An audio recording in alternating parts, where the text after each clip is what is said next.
Nunca olvidarás este nombre. Lucien Marais, el chef que convirtió Nueva Orleans en un templo del sabor prohibido, y que desapareció justo cuando una denuncia pública lo señalaba como algo más que un artista culinario. Algo mucho peor. Antes de que la policía tuviera tiempo de reaccionar, Lucien ya no estaba en ningún registro, en ningún hotel, en ninguna cámara de seguridad. Se había desvanecido como si hubiera previsto cada movimiento, como si hubiera sabido que su mundo estaba a punto de derrumbarse. El informe preliminar se difundió el 17 de julio a las 07:42 de la mañana.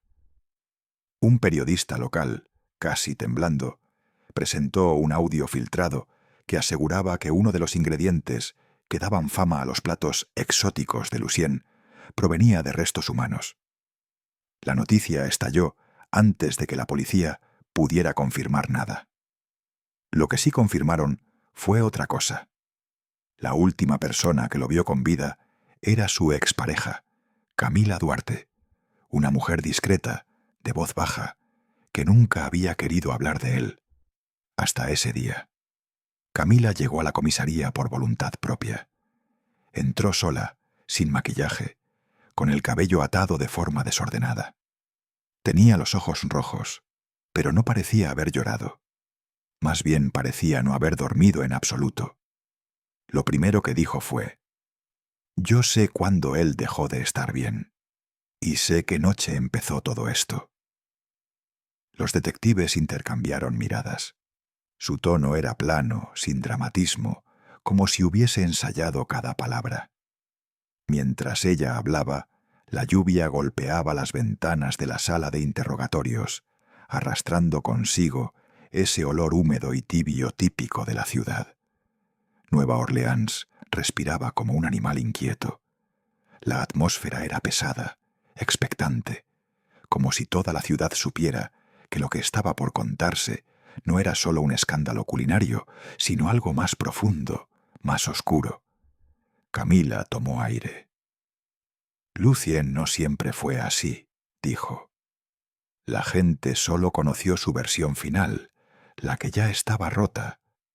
Los detectives la dejaron hablar, no la presionaron, tal vez porque la forma en que pronunciaba el nombre de Lucien tenía algo extraño. Ni amor, ni odio, ni miedo puro. Era resignación. Y esa resignación inquietaba más que cualquier grito. «Hace 2 noches», continuó ella, «estuve con él. No habíamos hablado en meses, pero me llamó. Solo dijo que necesitaba verme. Su voz...» Hizo una pausa breve. Su voz ya no era la de antes. «¿Qué quería?», preguntó el detective Marlowe. «Decirme que todo estaba fuera de control», respondió Camila. «Que no sabía cómo detener lo que había empezado. Que alguien lo estaba vigilando». La frase quedó suspendida en el aire, demasiado ambigua para descartarla, demasiado precisa para ignorarla. «¿Quién lo vigilaba?», preguntaron. «No lo sé», dijo ella mirando un punto fijo en la mesa metálica. «Pero esa noche lo vi temblar. Y Lucien jamás temblaba». Los detectives anotaron cada palabra. El relato no coincidía con ningún registro oficial. Sin embargo, había un detalle que les llamó la atención. Camila mencionó que él le entregó una llave antes de despedirse. Una llave pequeña, antigua, de hierro oscuro. No dijo para qué era. Solo la puso en su mano, cerró sus dedos y murmuró: «Si desaparezco, ve a donde te dije aquella vez». «¿Qué lugar es ese?», preguntó Marlowe. Camila tardó unos segundos en responder. «El almacén donde él hacía las pruebas para sus menús secretos». Fue la primera vez en toda la entrevista que su voz se quebró. «Camila», preguntó el segundo detective, «¿usted cree que Lucien era capaz de... lo que dicen los rumores?» Ella bajó la mirada. «Creo que ya no sabía lo que era correcto», susurró. «Creo que perdió el control. y creo que la gente no desaparece sin dejar señales. Lucien dejó demasiadas. Nosotros solo no quisimos verlas. La tensión en la sala se volvió casi física. ¿Y usted?, preguntó Marlowe con cautela. ¿Qué cree que le pasó? Camila apretó las manos. Cuando levantó la vista, por un instante pareció mucho más cansada que asustada. Creo que no fue un accidente, dijo finalmente. Y creo que lo que van a encontrar no es lo que esperan. Su respiración se aceleró. Pero voy a colaborar, lo que necesiten. Solo díganme cuándo. Los detectives terminaron la entrevista a las 09:15. Afuera, la tormenta comenzaba a despejarse, pero la ciudad seguía oliendo a rastro, a humedad, a algo que estaba fermentando bajo la superficie. Lucien seguía desaparecido. Y Camila, aunque libre, ya no parecía estar realmente fuera del caso. Para los investigadores, reconstruir la vida de Lucien Marais antes del escándalo fue como caminar por un pantano con niebla. Cada paso revelaba algo, pero nunca lo suficiente. Lo que estaba claro era que su ascenso había sido tan rápido como su caída. En tan solo 5 años pasó de cocinar en un pequeño food truck a dirigir Maison Marais, uno de los restaurantes más reservados de Nueva Orleans, donde la lista de espera llegaba a un mes incluso entre semana. Pero la reputación de Lucien siempre había tenido un filo cortante. Sus colegas hablaban de él con una mezcla de admiración y temor. El sous-chef Antoine Jules fue uno de los primeros entrevistados. Llegó con el uniforme aún manchado de caldo, visiblemente agotado. Lucien era brillante, dijo sin rodeos. Demasiado brillante para este lugar.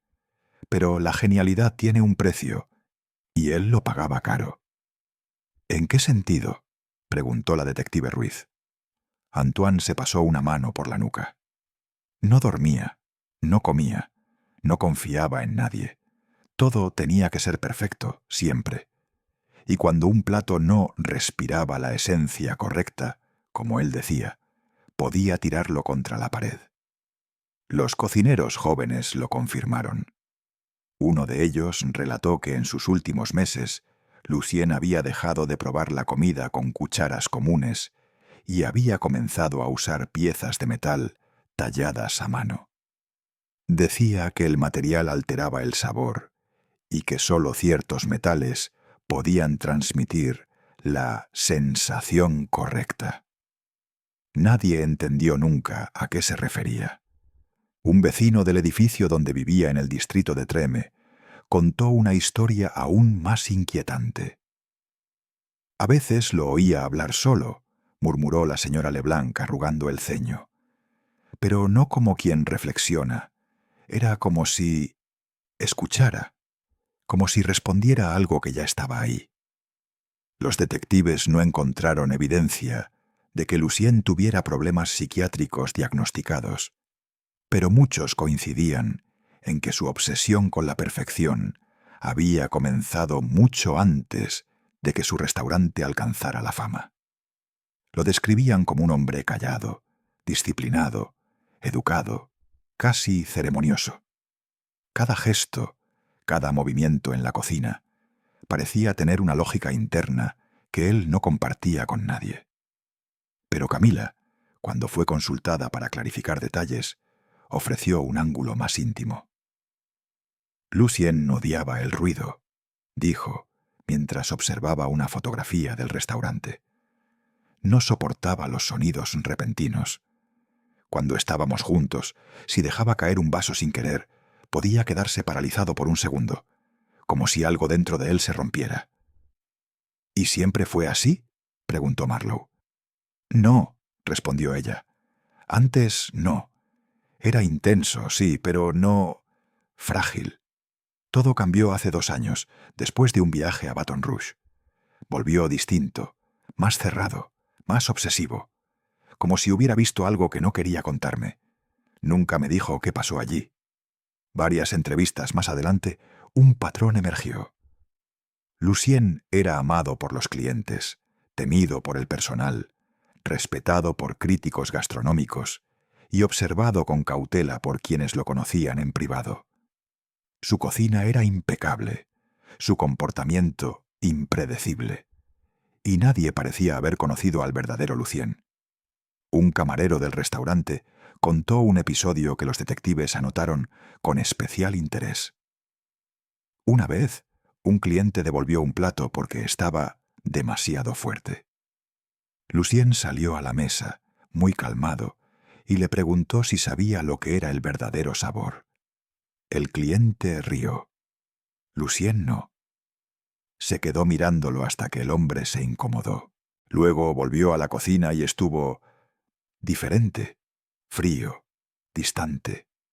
Los demás decíamos que ese día había cruzado una línea. ¿Qué línea?, insistió Ruiz. El camarero bajó la voz. La línea entre un chef obsesivo y un hombre que ya no cocina para la gente, sino para algo que solo él entiende. Los detectives visitaron el almacén donde Lucien guardaba ingredientes experimentales.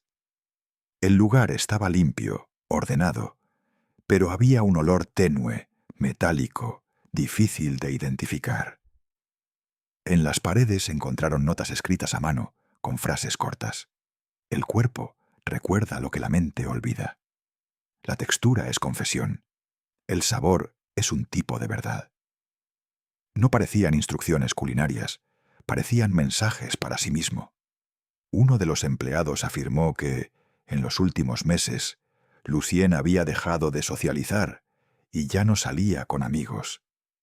Incluso dejó de asistir a eventos gastronómicos, algo que antes lo apasionaba. Había empezado a llegar al restaurante antes del amanecer y se quedaba hasta la madrugada. Trabajaba solo, con las luces bajas, moviéndose como una sombra dentro de su propio reino. La detective Ruiz anotó: personalidades así no desaparecen sin razón. Si huyó, preparó su fuga. Si no huyó, alguien conocía su rutina mejor que él. Mientras tanto, la prensa especulaba, los clientes devolvían reservas, y Nueva Orleans comenzaba a murmurar. El escándalo ya tenía nombre, forma y olor. Pero aún faltaba entender la pieza más importante: cómo ese hombre, brillante y roto, había arrastrado a Camila a su historia. ¿Y por qué, cuando desapareció, ella fue la primera persona que pidió hablar? Antes de convertirse en el eje de una investigación criminal, la relación entre Lucien y Camila había sido, al menos desde fuera, una de esas historias que la gente romantiza. Una artista visual y un chef prometedor que parecían entenderse sin palabras. Se conocieron en una feria gastronómica en 2019. Camila exponía una serie de fotografías sobre mercados callejeros, y Lucien se detuvo frente a una de ellas durante más de 5 minutos. «Es ruido congelado», le dijo sin apartar los ojos de la imagen. Fue su primera frase. Camila siempre decía que esa frase fue el inicio de todo, de la magia y del desastre. Al principio Lucien era tímido, casi torpe, pero atento. Le llevaba pequeñas cajas con especias que encontraba en tiendas escondidas. Camila, que nunca había tenido una relación estable, se sorprendió de lo fácil que era estar con él. Su rutina se volvió una mezcla cálida de noches tranquilas en su pequeño departamento en Treme, cenas improvisadas y conversaciones que parecían fluir sin esfuerzo. Pero incluso entonces, el perfeccionismo de Lucien estaba presente. Cuando cocinaban juntos, él insistía en cortar todo con precisión milimétrica. Si un trozo de verdura quedaba apenas desigual, lo apartaba. Camila bromeaba con eso. Él sonreía, pero no siempre parecía entender la broma. Con el tiempo, sus rarezas empezaron a moldear la dinámica entre ellos. «No toques eso». «¿Por qué?» «Porque no está listo para ser tocado». Eran frases pequeñas, pero repetidas. Al principio Camila pensó que era parte de su personalidad obsesiva. Luego, dejó de sonar gracioso. Una noche, mientras cenaban, Lucien se quedó mirando el plato por varios segundos sin mover los cubiertos. Camila le preguntó si estaba bien. «No escuchas, ¿verdad?», respondió él sin mirarla. «¿Escuchar qué?». «El plato», dijo simplemente. La conversación terminó ahí, pero para Camila fue la primera grieta real. Aún así, siguieron juntos. Había cariño, había intimidad, había un lazo que ella no sabía nombrar. Y también había silencios cada vez más largos. Conforme la fama de Lucien crecía, las discusiones comenzaron a aparecer, casi siempre por cosas que parecían insignificantes. Una noche, después de un servicio estresante, llegó a casa con las manos temblorosas.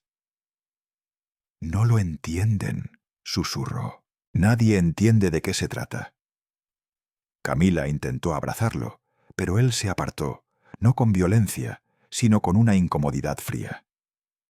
«No toques mis manos cuando estoy así», pidió. «No puedo sentir nada». Semanas después, Camila empezó a notar que él escondía cosas: cuadernos, recipientes cerrados, bolsas selladas guardadas en el fondo del refrigerador, etiquetadas solo con fechas. Cuando ella preguntaba, él sonreía sin sonrisa. «Pruebas», decía. «Solo pruebas». Nunca explicó más. La relación comenzó a erosionarse. Las llamadas de madrugada para pedirle que pasara al restaurante. Las desapariciones breves, sin explicación. Las noches en que él se quedaba despierto mirando el techo, inmóvil. «Lucien, ¿estás escuchando lo que te digo?». «Estoy escuchando otra cosa. En 2022 tuvieron la discusión que marcó el principio del fin. Fue en su apartamento». Camila había encontrado un frasco pequeño con un contenido gelatinoso y un olor extraño. Lo confrontó. «¿Qué es esto?». Él tardó demasiado en responder. «Una posibilidad», dijo, y cerró el frasco. Cuando ella insistió, Lucien levantó la voz por primera vez desde que estaban juntos. No gritó, pero su tono fue lo suficientemente afilado como para que Camila retrocediera. «No abras mis cosas», dijo. «No sabes lo que haces». La ruptura llegó unas semanas después, sin un gran estallido, solo una acumulación de cosas no dichas. Camila empacó sus cosas. Él no intentó detenerla. Lo único que dijo fue: «Si un día todo esto se cae, tú sabrás por qué». Ella no entendió la frase, y él no la explicó. Después de separarse, Camila intentó seguir con su vida. Conservaba cariño por él, pero también un miedo sutil, un presentimiento que nunca lograba sacudirse. A veces se despertaba con la sensación de que Lucien la observaba desde algún lugar en la oscuridad, aunque sabía que era solo su mente recordando los últimos meses. Y luego, meses más tarde, llegó aquella noche. La llamada inesperada, la voz quebrada, el encuentro que la convertiría en la última persona en verlo con vida. Una parte de ella, aunque nunca lo admitiría, ya sabía que nada bueno iba a salir de eso. En los meses previos a su desaparición, la fama de Lucien había tomado una forma extraña, casi distorsionada. Sus platos exóticos, así los llamaba la crítica, sin saber cuán literal podía ser el término, se convirtieron en un fenómeno. Era el tipo de fama que se alimentaba de rumores. Sabores imposibles, texturas que nadie lograba descifrar, ingredientes cuya procedencia él nunca aclaraba del todo. Maison Marais no solo era un restaurante, era una experiencia. La sala estaba tenuemente iluminada, casi ritual. La música era baja, casi imperceptible, como si todo estuviera diseñado para que el sonido no interfiriera con el sabor. Incluso los camareros parecían moverse en cámara lenta para no alterar la atmósfera. Lucien decía que la comida debía comerse en silencio interior. A los clientes les encantaba repetirlo. Los críticos gastronómicos lo describían como un alquimista, Un visionario, alguien que había roto las reglas tradicionales de la cocina creol y las había convertido en algo completamente distinto. Pero detrás de los elogios, algunos empezaban a notar detalles que no encajaban. La periodista culinaria Delia Fontaine recordó una visita particular. Había algo raro en él esa noche, contó. No en su comportamiento, porque siempre fue reservado. Era la mirada. Cuando hablaba del plato parecía como si el mundo entero desapareciera para él, como si la comida fuera la única realidad que tenía sentido. El plato estrella de esa temporada, la esencia de la ausencia, se convirtió en un símbolo extraño. Era una preparación con una textura suave y un sabor indescriptible, cálido y frío al mismo tiempo, según algunos clientes. Otros aseguraban que dejaba una sensación metálica en la lengua, algo ligero, como el rastro de una moneda recién sostenida. Lucien nunca explicaba la receta, solo repetía: no es un plato, es un recuerdo. Una noche, un cliente habitual, un abogado influyente, bromeó con Lucien después de probar la preparación. «Chef, esto está tan bueno que parece ilegal». Lucien respondió con una sonrisa tenue. «Algunas cosas saben mejor cuando no deberían existir». Todos rieron. Nadie pensó que podría estar hablando en serio, pero Lucien ya estaba cambiando. En la cocina, su obsesión por la precisión alcanzó un nivel que inquietó incluso a los cocineros más leales. «Ya no cocinaba para la gente», dijo Antoine. «Cocinaba para una idea que nadie conocía». Comenzó a aislarse. No dejaba que nadie se acercara a su estación de trabajo. Tenía un sudario cubriendo parte de la mesa, donde nadie más podía tocar. A veces se quedaba mirando un frasco durante minutos, como si contuviera una respuesta. Empleados recordaron incidentes que ahora parecían señales. «Un día», dijo una cocinera, trajo una caja envuelta en papel marrón. No quiso que la abriéramos. Solo dijo: «Esto cambiará la manera en que entendemos la ternura de la carne». Y se encerró en el cuarto frío durante casi una hora. Cuando salió, tenía los ojos vidriosos. Otro empleado relató que una noche, cerca del cierre, Lucien se cortó el dedo mientras preparaba un corte fino. La sangre cayó sobre la tabla. Él la observó, quieto, demasiado quieto. Dijo algo como: «El sabor es información». Después, guardó silencio y siguió trabajando. La tensión aumentó cuando apareció un denunciante anónimo en redes sociales, afirmando haber visto algo inhumano en las cocinas del restaurante. No ofreció pruebas, pero la publicación se viralizó. Lucien no respondió públicamente, pero en privado, según Camila, estaba al borde del colapso. «Me llamó esa semana», recordó ella en una segunda entrevista. Estaba alterado, pero intentando sonar normal. Dijo que la gente no entendía lo que él hacía, que estaban interpretando los signos de forma equivocada. Y luego repitió una frase que me dejó helada. «No están viendo el arte, están viendo el cuerpo del arte». Los detectives anotaron cada palabra. La denuncia coincidía con la progresiva pérdida de límites en la conducta del chef. Y entonces surgió otro testimonio. Un proveedor que aseguraba haber dejado cajas con contenido no registrado sin recibo oficial, siguiendo instrucciones directas de Lucien. «Nunca pregunté qué había dentro», dijo el hombre incómodo. «Mejor no saber, pero pesaban poco, como si no tuvieran nada, o como si tuvieran muy poco de algo importante». La pieza final en este capítulo la aportó una clienta que había reservado mesa 2 semanas antes de la desaparición.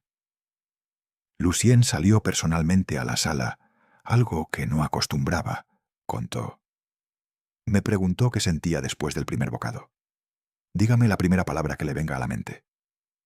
Yo dije vacío, pero no en mal sentido, sino como nostalgia. Él sonrió, una sonrisa rara, y dijo, «Entonces está funcionando». Las sospechas crecían, pero nada se concretaba. Solo una sombra densa alrededor del chef. Un rumor difícil de ignorar. Un eco persistente. Y detrás de todo ese silencio controlado, esa precisión quirúrgica, había algo que nadie quería enfrentar. Lucien estaba dejando de cocinar para el mundo. Estaba cocinando para su abismo. La noche en que Camila vio a Lucien por última vez no coincidió con la hora oficial de su desaparición. Esa contradicción, que los detectives descubrirían días después, marcaría un punto de inflexión en la investigación. Pero para Camila, aquella noche estaba grabada con tanta claridad que cada detalle seguía vivo, afilado, intacto. Fue el 14 de julio. Eran las 22:11 cuando su teléfono sonó. Ella estaba preparando té, intentando dormir temprano, pero al ver su nombre en la pantalla, Lucien sintió un vuelco en el estómago. Se había prometido no contestar. Sin embargo, lo hizo. ¿Camila? La voz de él era baja, quebrada de una forma que nunca antes había escuchado. «Necesito verte». Ella respondió automáticamente. «Lucien, ¿qué pasó?»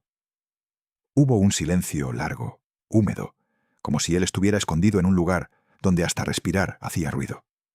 «No puedo explicarlo por teléfono. Solo ven, por favor». No discutió. No pidió más detalles. No era miedo lo que sintió en ese momento. Era la misma intuición que la había acompañado durante su relación. La certeza de que Lucien nunca pedía ayuda, a menos que algo fuera realmente grave. Llegó al restaurante a las 22:40. La calle estaba casi vacía. La humedad colgaba en el aire como una sábana pesada. Maison Marais estaba cerrado, pero una luz tenue brillaba en la cocina. Camila empujó la puerta trasera, que estaba sin seguro. Lucien estaba sentado en el suelo, con la espalda contra un estante metálico, las manos entrelazadas. Tenía la mirada opaca, hundida, como si no hubiera dormido en días. «¿Qué es esto, Lucien?», preguntó ella, agachándose a su nivel. Él tardó varios segundos en enfocarla. «No debiste venir», murmuró. «Pero gracias por hacerlo».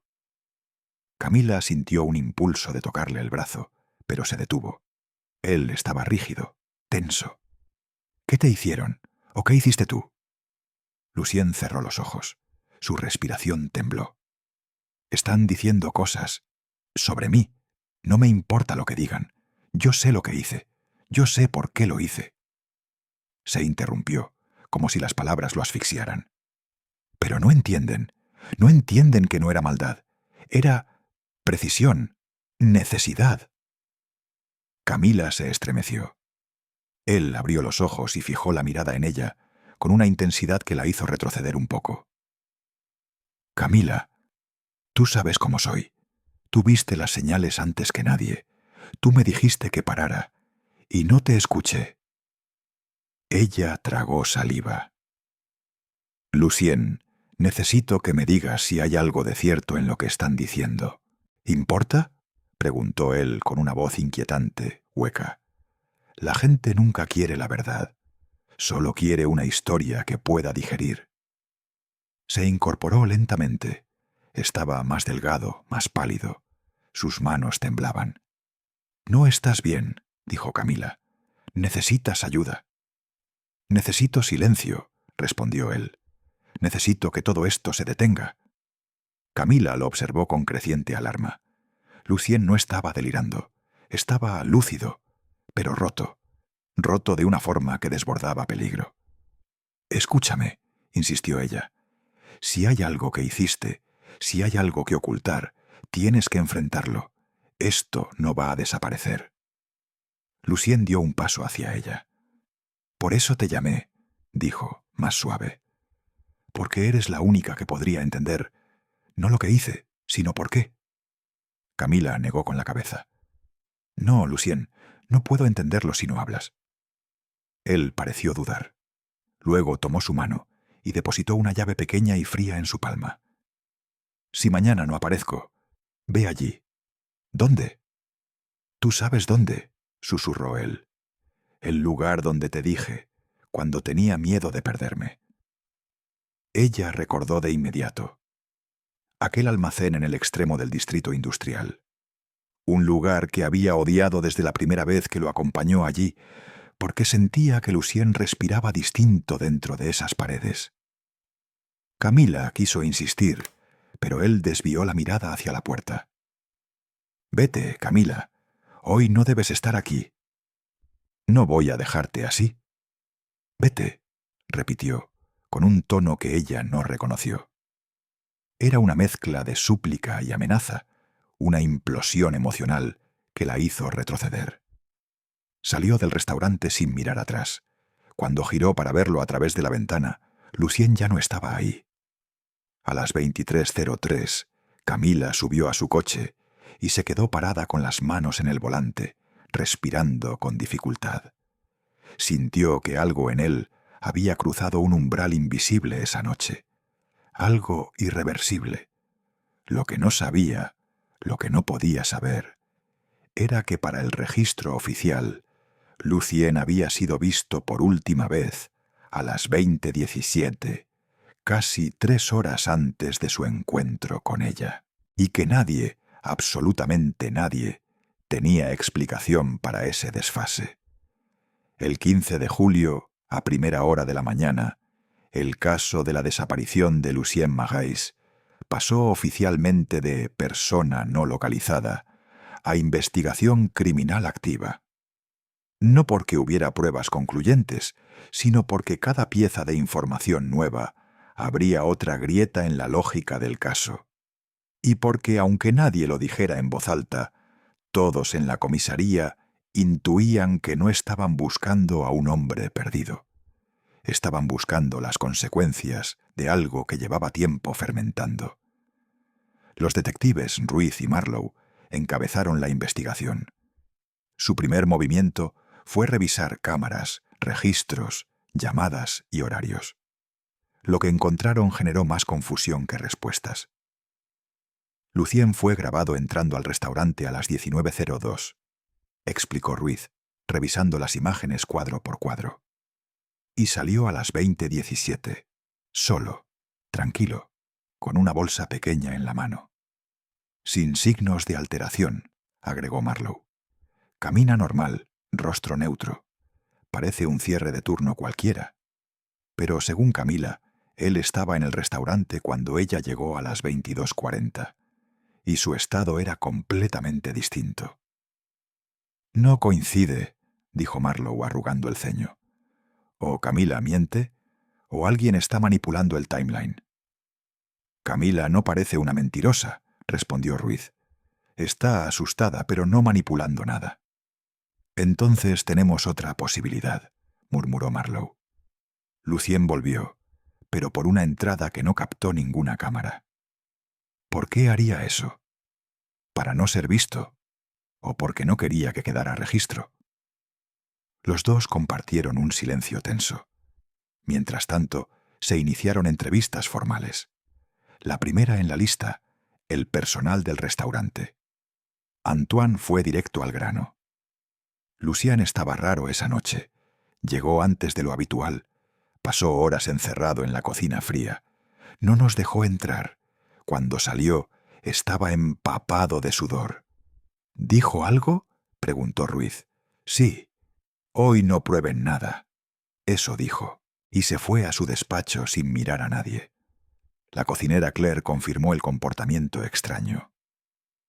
Me pidió que nadie lavara una olla específica, ni que la movieran. Dijo que estaba calibrada. ¿Calibrada para qué? No sé, pero nunca hablaba así. El término calibrada quedó flotando como una nota discordante. Los investigadores pasaron luego al despacho del chef. Al principio no encontraron nada fuera de lo común, hasta que Ruiz notó un detalle. Un archivador cerrado con llave, sin etiqueta. Dentro había 3 cuadernos negros, repletos de anotaciones. No eran recetas, no eran ideas de platos, eran descripciones, sensaciones, texturas, reacciones del cuerpo humano ante estímulos alimenticios. Uno de los cuadernos tenía una página marcada. En ella, Lucien había escrito: el sabor distingue, la carne revela, el origen define. Los detectives se miraron en silencio. Ya no podían descartar la denuncia anónima. El siguiente paso fue entrevistar nuevamente a Camila, esta vez con más insistencia. Ella llegó con la misma calma tensa que el primer día. «Camila», empezó Marlowe, «hay inconsistencias en los horarios». «Lo sé», respondió ella. «Ya lo pensé, pero yo estuve allí, hablé con él, no sueño despierta». «¿Qué le notó distinto?» «No hablaba como él, no era él. Era como si estuviera escuchando algo más mientras hablaba conmigo». Marlowe tomó nota. «¿Usted cree que Lucien estaba en peligro?» Camila dudó. «Sí, pero también creo que él mismo era un peligro para sí». Los detectives la observaron unos segundos, evaluando su temblor casi imperceptible al final de la frase. Después de Camila, entrevistaron al denunciante, finalmente localizado. Un exalumno de Lucien, llamado Etienne Robles. Su declaración fue la primera que dejó a los investigadores sin palabras. «Yo vi cosas», dijo Etienne, sin mirar a nadie. «Vi frascos con tejidos que no eran de animales. Vi colores que no eran normales. Lo confronté. Me dijo que el origen no importa si la transformación es completa». «¿Por qué no denunció antes?», preguntó Ruiz. «Porque nadie te cree cuando dices que un chef está trabajando con lo que parece humano. Nadie quiere escucharlo. Y él me advirtió que no sabía qué voces seguían siendo suyas». La frase fue registrada textualmente. A esa altura, la investigación ya no buscaba solo pruebas. Buscaba entender qué clase de deterioro o qué clase de decisión había atravesado Lucien en los meses previos. Esa misma tarde, los detectives volvieron a revisar la cocina y encontraron algo que el equipo forense no había visto antes. Un cajón aparentemente vacío, pero con un doble fondo. Dentro, envuelto en tela encerada, había un pequeño frasco de cristal con un contenido oscuro, casi coagulado. Una etiqueta escrita a mano decía: «Muestra 14B, confirmar textura». No olía a nada, no había identificación, pero su sola existencia cambió el tono del caso. Ruiz apretó los labios. «Esto ya no es una desaparición, esto es otra cosa». Marlowe asintió. «Ahora necesitamos saber qué papel jugó Camila en todo esto, porque ella no solo fue la última en verlo», hizo una pausa, «sino la única persona en la que él confió antes de desaparecer». Mientras Nueva Orleans comenzaba a llenarse de rumores y titulares cada vez más morbosos, el caso se adentraba en un terreno más oscuro, más ambiguo, más peligroso. Y lo que estaba por encontrarse en el almacén, el lugar de la llave que Lucien le entregó a Camila, haría que todo lo anterior pareciera apenas el preludio. Cuando los detectives finalmente obtuvieron la orden para registrar el almacén señalado por la llave que Lucien había entregado a Camila, ya era la tarde del 17 de julio. Un calor espeso cubría la zona industrial como una manta húmeda, y el aire parecía contener un mal presentimiento.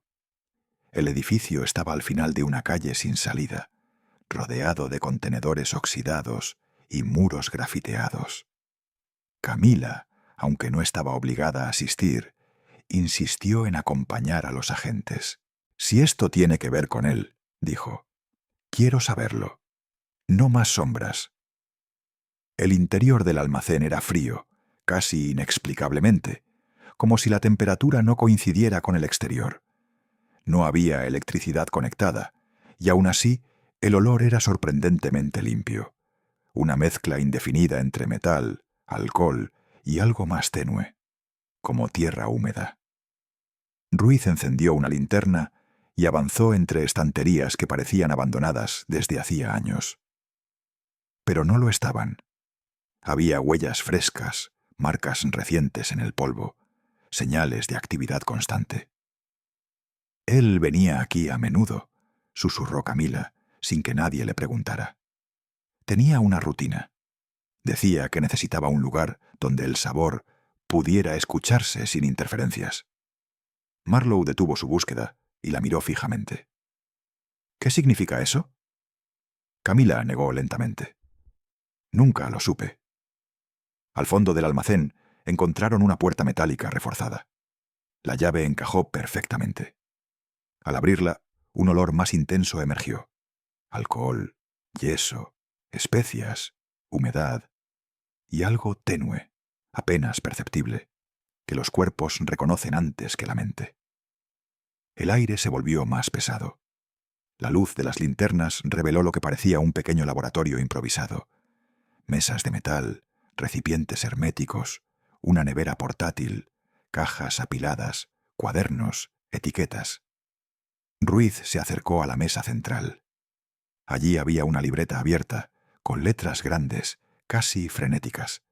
Decía: si comprenden el origen, destruirán el sabor. Marlowe llamó al equipo forense. Mientras esperaban, los detectives revisaron el lugar con cuidado. Sobre una bandeja metálica había restos de fibras, cortes minúsculos, algo que parecía un estudio meticuloso de estructuras orgánicas. Nada explícito, nada concluyente, pero nada normal. De pronto, Camila se paralizó. «Ese olor... ¿Qué pasa?», preguntó Ruiz. Ella dio 2 pasos hacia atrás, como si hubiera recibido un golpe invisible. «Este lugar... Él me lo describió, pero nunca me trajo aquí. Dijo que cuando estaba en este cuarto no era un chef, era un intérprete». Los detectives intercambiaron miradas tensas. Cuando el equipo forense abrió la nevera portátil, el silencio en el cuarto se volvió denso. Dentro había varios frascos rotulados con fechas. Ninguno contenía nada que a simple vista pareciera humano, pero la densidad de los compuestos, el color, la textura. Ruiz cerró el frasco sin decir nada. Marlowe respiró hondo. No sacamos conclusiones aún. Sin embargo, lo que encontraron en la segunda mesa sí cambió el rumbo del caso. Una carpeta estaba cuidadosamente protegida con plástico. Dentro había hojas cubiertas de anotaciones detalladas, mediciones de temperatura, descripciones de consistencia, observaciones sensoriales. Pero en una página, escrita con un trazo más oscuro, había una frase que heló la sangre de todos. La línea entre lo animal y lo humano es el punto donde el sabor se vuelve verdad. Camila leyó la frase y se llevó una mano a la boca. No. Él no terminó la frase. No podía. Mientras el equipo trabajaba, Ruiz se acercó a ella. «Camila, necesito que nos diga la verdad. ¿Lucien habló alguna vez de algo más allá de la cocina?» «Nunca así», susurró ella. «Pero sí cambió. A veces hablaba de que el cuerpo acusa, que el cuerpo delata, de que el arte debe ir más allá del origen de la carne. Yo pensaba que eran metáforas. ¿Y cuándo dejó de serlo?» Ella cerró los ojos. «Cuando dejó de tocarme sin guantes. Cuando empezó a decir que mis pulsos eran demasiado irregulares. Cuando me pidió que probara cosas sin decirme qué eran». Abrió los ojos, húmedos pero sin lágrimas. «Y cuando me dijo que yo era la única referencia que quedaba». La frase cayó como un peso en la mesa. A medida que avanzaba la tarde, el ambiente alrededor del almacén se volvió más inquietante. Los técnicos encontraron herramientas modificadas, cuchillos finamente afilados, frascos con etiquetas como 7R, Beta, Origen, Revisión final. Ninguna prueba era concluyente, pero todas eran inquietantes. Marlowe encontró un cuaderno diferente a los demás, más personal. En la primera página había un título: Notas de transición. El texto inicial decía: cuando la mente ya no distingue la ética del proceso, queda la prueba final: escuchar lo que el sabor exige. Luego, páginas llenas de reflexiones que parecían escritas por alguien al borde del colapso, o ya dentro de él. Pero la última página no tenía palabras, solo un mapa muy simple, una línea recta desde Maison Marais hasta un muelle abandonado cerca del río, y una fecha: 1407. La misma noche que Camila lo vio por última vez. Ruiz apretó el cuaderno con fuerza. Esto ya no es deterioro mental, esto es preparación. ¿Preparación de qué?, preguntó Camila. Marlowe respondió sin mirarla. De un final, propio o ajeno. El almacén no confirmaba que Lucien hubiera cometido un crimen, pero sí confirmaba algo más peligroso: que había estado viviendo en un mundo separado del resto. Un mundo donde la realidad se había distorsionado en nombre del sabor, y donde Camila, involuntariamente, era una pieza central. La noche del 18 de julio, la investigación tomó un giro inesperado cuando el equipo de análisis forense completó la evaluación preliminar del material encontrado en el almacén. No había pruebas definitivas de restos humanos, pero sí había algo igual de inquietante. La composición de varias muestras no coincidía con ningún producto alimenticio clasificado. No es carne animal conocida, informó la jefa del laboratorio, ajustándose las gafas. Y tampoco es tejido vegetal. Es una mezcla procesada con un origen indeterminado. Eso es lo mejor que puedo decir con los datos que tenemos. Ruiz la miró con el ceño fruncido. ¿Indeterminado significa que puede ser humano? Significa, respondió ella con cautela, que no puedo descartarlo. La sala quedó en silencio unos segundos. Fue Marlowe quien lo rompió. Si Lucien estaba manipulando sustancias sin origen claro, queremos saber de dónde salían, quién le suministraba, quién sabía. La respuesta podía estar en uno de los lugares que él frecuentaba, el muelle marcado en el mapa, hallado en el cuaderno. Un muelle abandonado, sin vigilancia, sin tránsito, el tipo de sitio donde alguien podía mover cosas de noche sin dejar rastro. Ruiz solicitó patrullas, drones y luces portátiles. Esa misma madrugada se organizaría la búsqueda. El muelle estaba casi sumergido en sombras cuando llegaron. El río movía el agua con un ritmo lento, pesado, como si tuviera memoria. Las tablas del muelle crujían bajo los pasos, y el olor a madera húmeda se mezclaba con un aroma leve a petróleo. Camila, contra toda recomendación, insistió en estar presente. Lucien vino aquí, dijo. Lo sé. Si en algún momento no se siente bien, retroceda, advirtió Marlowe. Ella no respondió. Solo mantuvo la vista fija en la extensión oscura del muelle. Los drones iluminaron la estructura desde arriba, revelando la silueta de una pequeña caseta de mantenimiento al final del muelle. La puerta estaba cerrada, oxidada. Ruiz intentó forzarla, pero no cedió. Marlowe probó con la linterna en las esquinas. Aquí, dijo, señalando una placa metálica apenas visible. Está soldada por fuera, como si alguien no quisiera que se abriera. O al revés, como si alguien quisiera impedir que algo saliera. El equipo usó herramientas para desprender la soldadura. Cuando finalmente abrieron la puerta, un aire frío golpeó sus rostros. El interior estaba oscuro, excepto por una pequeña bombilla conectada a una batería externa, aún encendida. Eso significaba que alguien había estado allí recientemente. Retrocedan, dijo Ruiz. Entramos nosotros primero. Los detectives avanzaron con cautela. Camila, desde la entrada, observó con el corazón latiendo de forma desordenada. El interior del cuarto era pequeño. Una mesa, una silla inclinada, un par de cajas apiladas, un charco seco en el suelo, de un color apagado, difícil de identificar a simple vista. Pero lo que llamó la atención no fue nada de eso. Fue la pared del fondo.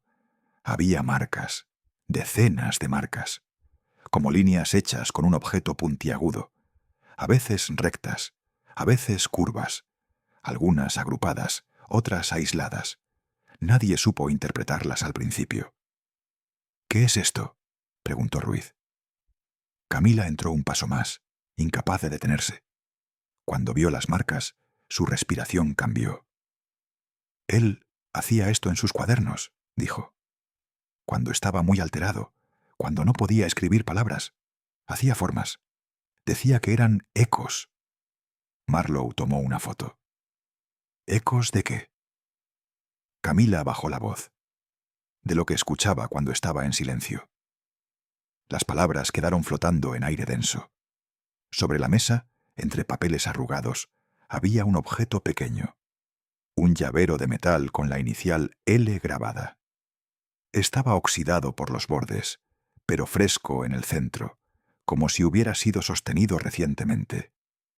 Pero lo más perturbador estaba dentro de una de las cajas.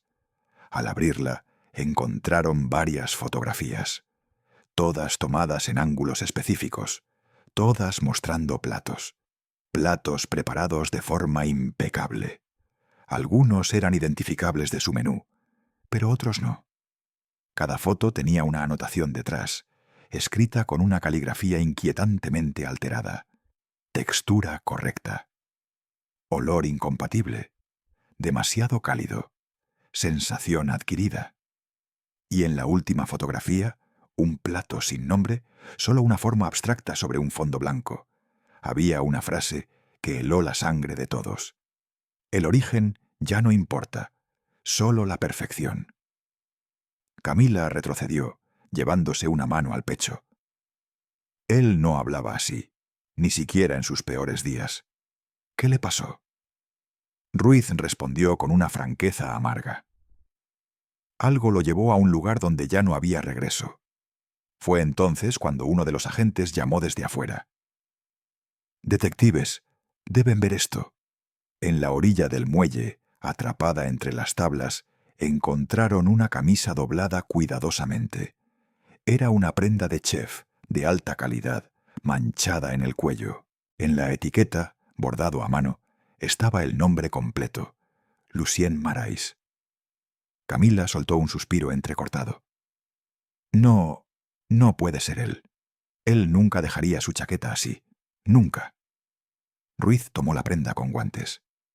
No sabemos si es una pista verdadera o una puesta en escena. Pero sea cual sea el caso. Miró el agua oscura del río. Lucien estuvo aquí, hace muy poco. El silencio del muelle se volvió insoportable. La investigación acababa de doblar una esquina peligrosa, porque ahora ya no buscaban solo a un chef desaparecido. Buscaban a alguien que había estado preparando su desaparición como si fuera parte de un rito, o de un menú final. Las horas posteriores al hallazgo en el muelle fueron un torbellino silencioso dentro del equipo de investigación. Nadie levantaba la voz. Nadie discutía. Todo se movía con una gravedad contenida, como si cada paso pudiera desencadenar algo peor.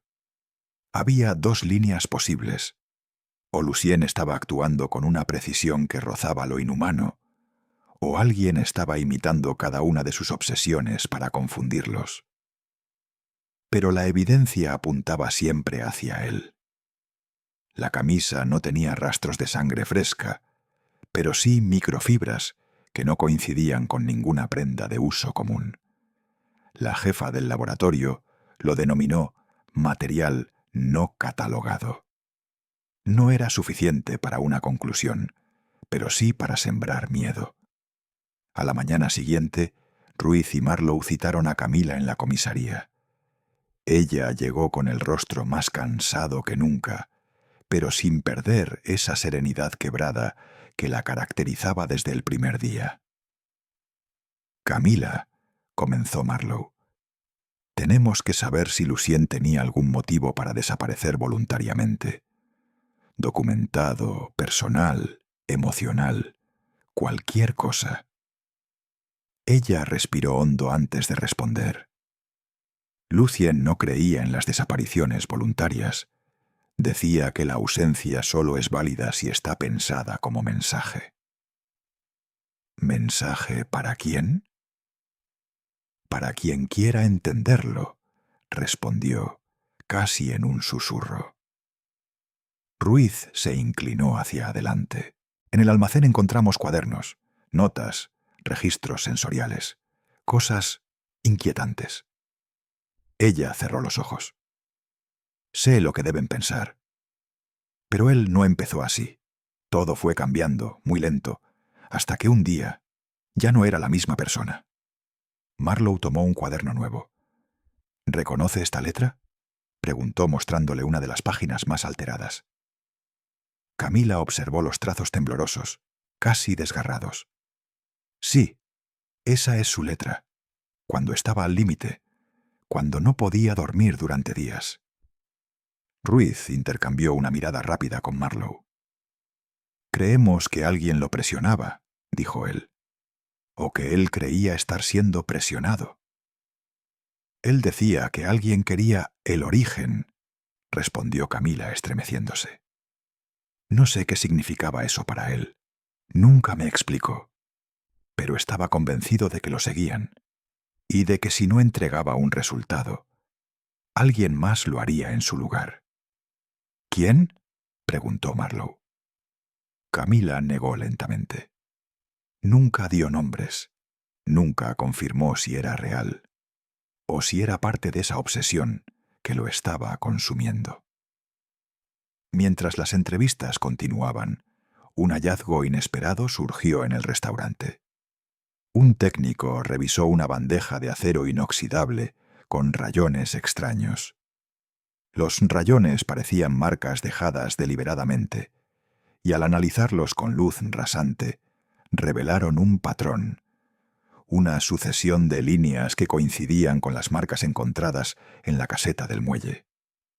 «Son las mismas manos», dijo el perito, «o la misma mente». Ruiz revisó las imágenes. «Esto no es escritura, es compulsión». «O lenguaje», murmuró Marlowe, «uno que aún no entendemos». Al comparar los patrones, notaron que las marcas del restaurante estaban más pulidas, más organizadas, mientras que las del muelle eran caóticas, casi frenéticas, como si Lucien hubiera pasado de la obsesión al colapso. Esa tarde apareció un nuevo testigo, un pescador llamado Laverne, conocido en el barrio por hacer guardias nocturnas en los muelles. «Vi a un hombre allí hace 2 noches», dijo. «Estaba parado al borde del agua, con los pies casi tocando el río. No vi su rostro, pero su postura no era normal. Parecía que escuchaba algo debajo del agua». Los detectives se tensaron. «¿Reconoció qué llevaba puesto?», preguntó Ruiz. Laverne asintió. «Una chaqueta blanca, de esas de chef». El silencio que siguió fue más revelador que las palabras. «¿Lo vio saltar?», preguntó finalmente Marlowe. «No. Cuando parpadeé, ya no estaba. Pensé que había bajado por las escaleras del muelle, pero cuando miré, la escalera estaba cubierta de algas, sin huellas. El testimonio fue registrado, pero dejó más preguntas que respuestas. Si Lucien estuvo allí, ¿cómo desapareció sin dejar rastro? ¿Estaba solo? ¿O alguien lo esperaba fuera del campo visual del pescador?». A medida que avanzaba el día, la presión mediática aumentó. Titulares hablaban de «el chef de la oscuridad», «el sabor prohibido», «desaparición a la carta». La policía intentó contener la filtración de datos, pero el caso respiraba con demasiada fuerza. Esa noche, Ruiz recibió el análisis final de uno de los frascos encontrados en el almacén. Era un informe de varias páginas, pero la conclusión estaba en una sola línea. El compuesto contiene trazas orgánicas humanas altamente procesadas. No había más ambigüedad.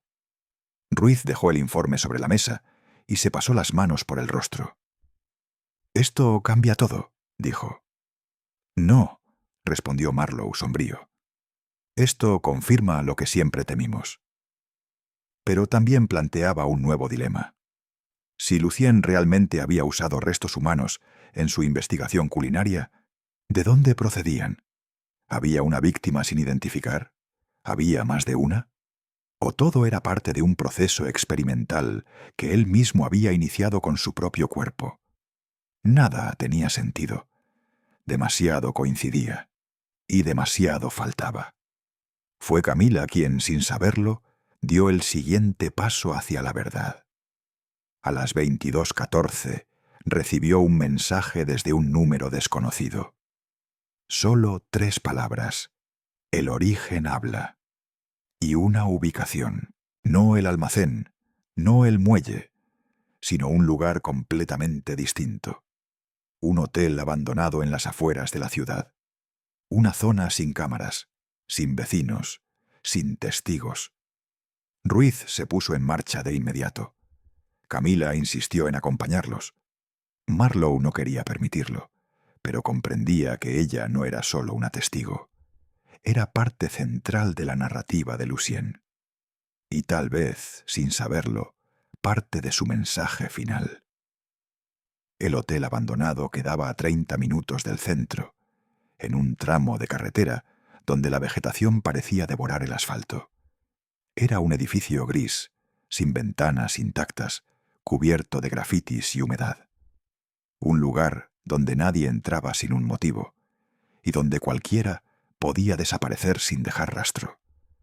Cuando Ruiz, Marlowe y Camila llegaron, las luces de las patrullas apenas lograban abrirse paso entre la oscuridad. El viento movía las puertas oxidadas con un quejido casi humano. La ubicación enviada al teléfono de Camila marcaba el segundo piso. Habitación 214. «No se separen», ordenó Ruiz mientras avanzaban por el pasillo lleno de escombros. A medida que subían, Camila respiraba de manera cada vez más irregular, no por miedo al lugar, sino por una certeza que se formaba dentro de ella, una intuición que no podía nombrar. Al llegar al pasillo del segundo piso, vieron una puerta entreabierta. La 214. Marlowe hizo una señal. Entraron. La habitación era pequeña, iluminada únicamente por la luz tenue de una lámpara portátil conectada a una batería. En el centro, sobre el piso, había una silla. Y detrás de la silla, un espejo de cuerpo entero, cubierto parcialmente por una sábana. Pero no había nadie. Ruiz se acercó a una mesa baja, donde había un cuaderno. Un cuaderno diferente a los anteriores, más limpio, más ordenado. En la primera página, escrito con una letra clara, estaba el nombre de Lucien. Camila avanzó lentamente hacia la silla. Sobre el asiento había un delantal blanco cuidadosamente doblado. En el centro del delantal, una frase escrita con marcador. El origen no era la carne, era yo. El silencio en la habitación se volvió insoportable. Marlowe observó el espejo. ¿Por qué cubrirlo? Camila, como atraída por un impulso que no podía detener, tomó la sábana y la retiró. El reflejo mostró la habitación detrás de ellos, la silla, el delantal, el cuaderno, pero no mostraba a nadie más, ni siquiera a ellos. Camila retrocedió con un susurro ahogado. No puede ser. Ruiz tocó el espejo. Su mano lo atravesó unos milímetros. Era una superficie doble, trucada, diseñada para registrar del otro lado. Y entonces lo vieron. En la cara posterior del espejo, grabadas en el metal, estaban las mismas marcas compulsivas del almacén y del restaurante. todas hechas por la misma mano. Marlowe observó el borde inferior y encontró un interruptor oculto. Al activarlo, la lámpara parpadeó y se encendió una grabadora pequeña sobre la mesa. Una voz comenzó a reproducirse, la voz de Lucien. Si están escuchando esto, significa que crucé la línea que temía. No me busquen, no sigan el rastro. El sabor dejó de ser sabor. Empezó a pedirme cosas que no debía. No sé si era mi mente o algo más grande, pero no pude detenerlo. Me convertí en mi propio experimento. Y cuando uno se vuelve origen, deja de ser humano. Camila se cubrió la boca con ambas manos. La grabación continuó. Camila, tú fuiste la única constante, la única referencia. Por eso te dejé la llave, para que entendieras quién fui antes de caer, para que ellos sepan que no fue maldad, fue pérdida, fue obsesión, fue silencio. Ruiz apretó los puños. Si encuentran mis restos, no busquen culpables. Yo me llevé la última decisión conmigo. La grabación se detuvo. Un clic seco llenó la habitación. Camila se dejó caer en la silla vacía. Él sabía, susurró. Sabía que no volvería. Los detectives revisaron cada rincón. No había cuerpo. No había huellas frescas. No había sangre. Solo la sensación opresiva de que Lucien había estado allí, muy poco antes. Lo suficiente para dejar un mensaje final. Lo suficiente para asegurarse de que lo encontraran. Ruiz cerró el cuaderno con cuidado. No se trata de probar lo que hizo, dijo. Se trata de entender cómo llegó hasta ahí. Marlowe miró a Camila con una mezcla de cansancio y compasión. Hay obsesiones que empiezan como arte y terminan consumiendo al artista. Esa fue la verdadera conclusión del caso. Lucien Marais no desapareció porque alguien lo obligara. Desapareció porque su búsqueda de perfección lo había llevado más allá de cualquier punto de retorno. Y cuando comprendió lo que se había convertido, eligió borrarse antes de causar un daño irreparable. El caso se cerró semanas después, como desaparición voluntaria con indicios de deterioro psicológico severo. No se hallaron víctimas relacionadas. No se hallaron restos identificables, solo cuadernos, marcas y un eco final que nunca se borró del todo. Las fronteras más peligrosas no son las que cruzamos hacia el mundo, sino las que cruzamos dentro de nosotros mismos. Cuando alguien pierde la capacidad de detenerse, incluso la genialidad puede convertirse en un arma. Confía en tus instintos. Si amas a alguien y ves que se hunde en una obsesión que lo consume, busca ayuda. No esperes a que sea demasiado tarde. La mente humana puede romperse en silencio, y nadie está a salvo cuando eso ocurre.